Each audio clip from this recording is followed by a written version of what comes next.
इकबाल करें।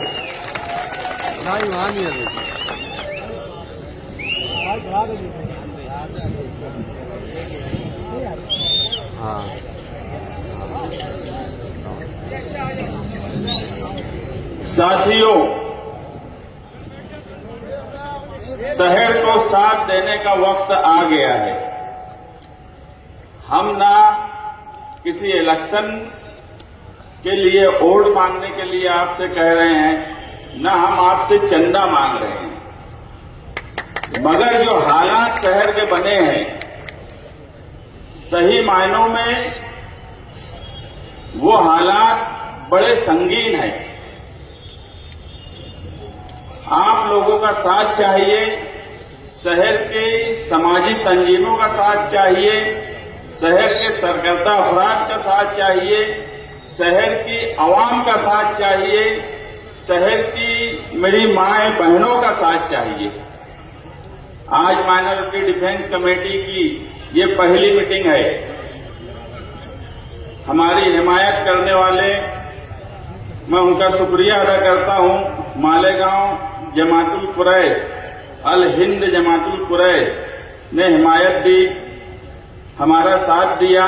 रमजानपुरा दयाना विकास कमेटी, अब तक फाउंडेशन, महाराष्ट्र मुस्लिम साथ छप्पड़बंद, जाफरनगर के नौजवान, अंसार रोड इस्लामपुरा के नौजवान, फतेह मैदान नयापुरे के नौजवान और मालेगांव सेंट्रल वैल्यू यूनियन, इन सबका साथ और आप सबका साथ चाहिए। माइनॉरिटी डिफेंस कमेटी की जरूरत क्यों थी, ये आप सबको अब समझ में आ रहा होगा। 8 जनवरी को एसआईटी बनी, उससे पहले 3 से 4 मरतबा किरीट सुमैया मालेगांव आए।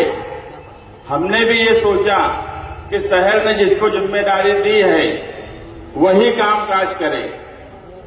हम लोग तो पार्टी की तरफ से तय कर लिए थे कि जब शहर ने जिम्मेदार जिसको बनाया है तो वो काम करेगा। मगर जब एसआईटी बनी और आसिफ शेख साहब की तरफ से उनकी कमेटी आई, तो हमको ये लगा कि ये मामला अब शहर को बचाने का है। शहर ने हमारे साथ जो किया उसे किनारे रखना चाहिए। ये शहर हमारा है, यहाँ के लोग हमारे हैं, और उस वक्त से हम एक प्लानिंग के तहत कामकाज कर रहे हैं। मैं इससे पहले भी बोला कि अगर माइनॉरिटी डिफेंस कमेटी नहीं होती, आज 20 लोग जेल में हैं, कार्रवाई में सख्ती मुसलसल आ रही है। अगर माइनॉरिटी डिफेंस कमेटी नहीं होती तो शहर का नक्शा और कुछ होता। 8 जनवरी को एसआईटी बनने के बाद 26 जनवरी को माइनॉरिटी डिफेंस कमेटी बनी। उसके बाद हम जमीनी सतह पर लोगों का कामकाज कर रहे हैं। यहां पर दोनों ऑफिस पर कामकाज मुसलसल हो रहा है, लोगों के पेपर चेक कर रहे हैं। कैंप पुलिस स्टेशन के बाहर भी हमारे जिम्मेदारान यहाँ साबिर गौहर बैठे हैं, इनके साथी वहां भी रह रहे हैं। हमारा एक ही मकसद है कि इन संगीन हालात से शहर को किस तरह निकाला जाए, और सबसे अहम कि मालेगांव शहर में बेगुनाह मर्द तो जेल गए, मगर मालेगांव की तारीख में बेगुनाह औरतें कभी जेल नहीं गई। वो भी हम आप खुली आंखों से देख रहे हैं। ये बड़ा सोचने का सवाल है कि इस शहर पर ये मुसीबत आई और कौन क्या कर रहा है। हम अव्वल दिन से किसी पर इल्जाम लगाने की कोशिश नहीं किए, मगर जब कमेटी बनी, मैं मौजूदा एमएलए के बारे में कुछ बोलना ही नहीं चाहता था। मेरा मामला मैं यही सोचा था कि हम जो काम कर रहे हैं उस पर ही बात की जाए, मगर इस शहर में गलतफहमी भी बहुत जल्दी फैल जाती है। लोग झूठ को सच मानने लगे।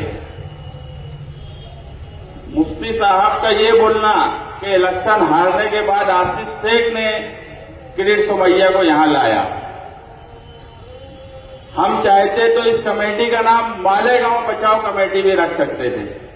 हमने माइनॉरिटी डिफेंस कमेटी इसलिए रखा कि महाराष्ट्र भर के मुसलमानों को तकलीफ दी जा रही है। अकोला में एफआईआर हुई, अमरावती में एफआईआर हुई, नांदेड़ में एफआईआर हुई, नंदुरबार में एफआईआर हुई, महाराष्ट्र में 7 एफआईआर हुई मालेगांव मिला के। तो क्या हर जगह आसिफ शेख ने किरीट सोमैया को भेजा? इनको काम कुछ नहीं करना है, सिर्फ इल्जाम लगाना ही इनका काम था, जबकि इनको इल्जाम लगाने के बजाय लोगों का आकर काम करना चाहिए था, मगर इन्होंने कुछ नहीं किया। उसके बाद भी मुझे भी पता है और शहरियान भी अब जान रहे हैं, जो लोग आ रहे हैं वो ये बोल रहे हैं कि हमें मौजूदा एमएलए से उम्मीद भी नहीं है, और उनका बोलना भी बराबर है। लेकिन हम आपको भरोसा दिलाते हैं कि कैसे भी हालात हो जाए, कितनी भी मुश्किल हो जाए, हम लड़ने वाले लोग जमा हुए हैं, हम भागने वाले लोग जमा नहीं हुए हैं। तो आप भरोसा रखिए, हम जेल भी जाएंगे, हम लाठी भी खाएंगे, तो इस शहर को बचाने के लिए हर कुर्बानी देंगे, लेकिन भागेंगे नहीं आपको छोड़कर। जब इलेक्शन आएगा उस वक्त क्या करना है क्या नहीं करना है वो उस वक्त तय होगा। आज हमारा मकसद खालिस आप लोगों की मदद करना, शहरियान पर जो मुसीबत है उससे शहर को निकालना है। अभी किरीट सोमैया का एक ट्वीट आया शाम में, जिसमें उन्होंने मुख्यमंत्री को एक लेटर दिया। उस लेटर में 100 लोगों के नाम दिए और ये बोला कि इन 100 लोगों की जांच एटीएस से की जाए, ये देशद्रोही हैं। बोलने का मतलब ये है कि ये लड़ाई आसान नहीं है, यहां सबको साथ बैठकर सोचना होगा। हमारे पास अगर यहां समीउल्लाह अंसारी बैठे हैं, अगर वो आज मीटिंग में आए हैं, उनका भाई एडवोकेट खालिद, उनके ऊपर 2 एफआईआर हो गई, वकील हैं, तो भी आप अब्दुल अजीम खान साहब से पूछ सकते हैं कि हमने हर वक्त उनको यही बोला कि किसी भी तरह उनको बचाया जाए, इस केस से निकाला जाए। हमने ये नहीं सोचा कि वो इमाम में रहते हैं, उनके भाई हैं। हमारे लिए ये आज अहम बात नहीं थी। हमारे लिए सिर्फ ये अहम था कि वो मालेगांव का एक वकील है, मालेगांव का शहरी है, अगर उस पर मुसीबत आई है तो उसके लिए खड़ा होना चाहिए।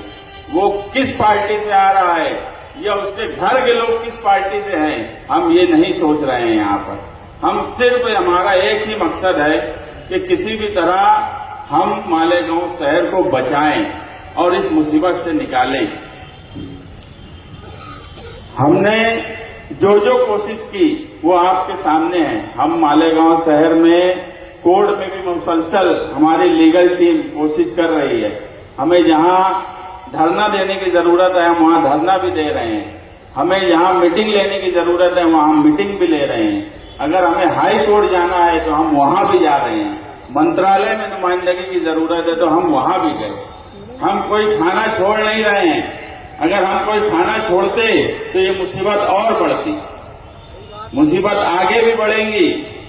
हम एसआईटी के जिम्मेदारान से सिर्फ हमारी मांग पीछे भी यही थी और अभी भी यही है कि जिन लोगों ने दाखिला बनाया है और मामूली कागज पत्तर में मिस्टेक हुई है तो ये उनकी गलती नहीं है। कोई भी अरीजा या कोई भी डॉक्यूमेंट बनाने के लिए जब अरीजा दिया जाता है तो वो अथॉरिटी जो अधिकारी है ये उसकी जिम्मेदारी है कि वो उसी वक्त उसको जांच ले। अगर उसमें कोई क्यूरी है तो उसकी निशानदेही कर दे ताकि उसको बाद में दुरुस्त कर लिया जाए, मगर ऐसा किया नहीं गया। अगर मामूली मिस्टेक पे भी बन गया तो ये गलती उस अधिकारी की है, तहसीलदार की है, नायब तहसीलदार की है, कारपोरेशन के अधिकारी की है, एफडीओ की है, मगर सारी की सारी सजा गरीब आवाम को दी जा रही है। अभी नायब तहसीलदार तो आरोपी हुए, मगर हमारी कमेटी की जो डिमांड थी कि दूसरे भी अधिकारी अरेस्ट हो और उन पे एफआईआर हो, वो डिमांड अभी भी हमारी कायम है। आने वाला वक्त रमजान महीने का है, हम एसआईटी के अधिकारियों से मिलकर उनको लेटर दिए कि रमजान में कम से कम इंक्वायरी को रोक दिया जाए। गर्मी का रमजान है, औरतें बड़ी तादाद में दाखिला बनाई हुई हैं, उनका वहां जाना और आना और धूप में रहना बड़ी दिक्कत और मुश्किल का काम है।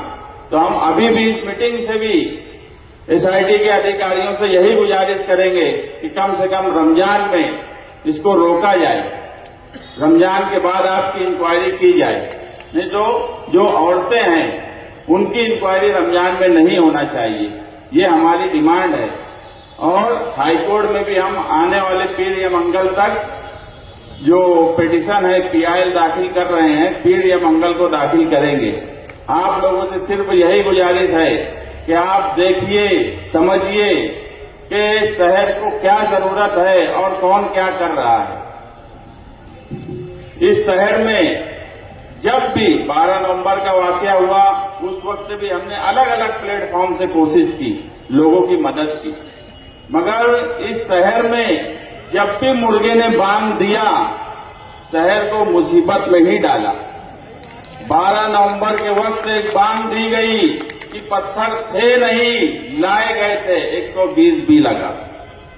10 फरवरी को उन्होंने कहा कि लोग खीसे में स्टाम्प लेकर घूमते थे, लोग बोगस कागज बनाते थे। जब 10 फरवरी को इनका ये बयान आया तो 13 या 14 फरवरी को 120 भी जो अभी नई कलम में 61(2) है वो लगाई गई। पहली एफआईआर 31 जनवरी को हुई, उस वक्त 120 भी नहीं लगाई गई थी। आप ध्यान से समझो इस बात को कि पहली एफआईआर में 120 भी नहीं लगी थी और उनको वो तो चाहते थे कि देशद्रोही की कलम लग जाए। 120 भी देशद्रोही की कलम नहीं है, मगर 120 भी लगाना उनका मकसद था। इसीलिए उन्होंने 10 फरवरी को जब बयान दिया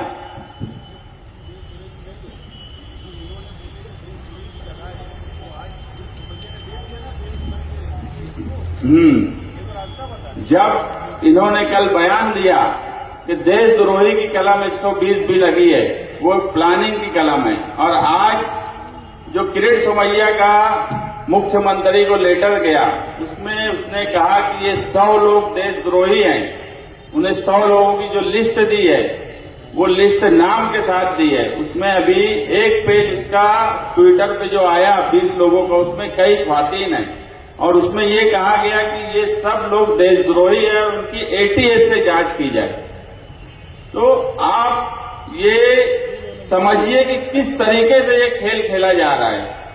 या तो ये कुछ नहीं करेंगे तो शहर की भलाई है, इनका बयान देना हमेशा शहर को मुसीबत में डालता है। करना कराना कुछ नहीं है, सिर्फ फिरका परस्तों से मिलकर शहर को बदनाम करना, शहर पर मुसीबत लाना, यही काम हमेशा से इनका रहा है। और ये आदत सियासत में आने के बाद नहीं हुई है।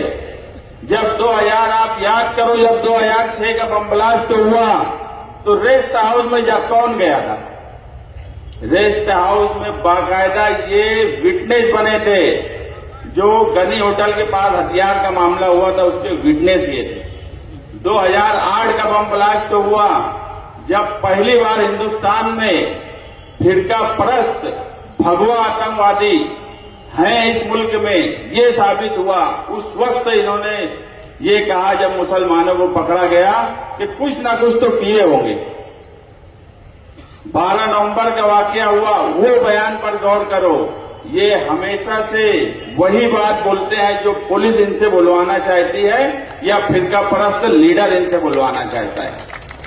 मगर आप फिक्र करने की जरूरत नहीं है, मामला संगीन है। आप लोग माइनॉरिटी डिफेंस कमेटी का साथ दीजिए, उसके साथ मजबूती से खड़े रहिए।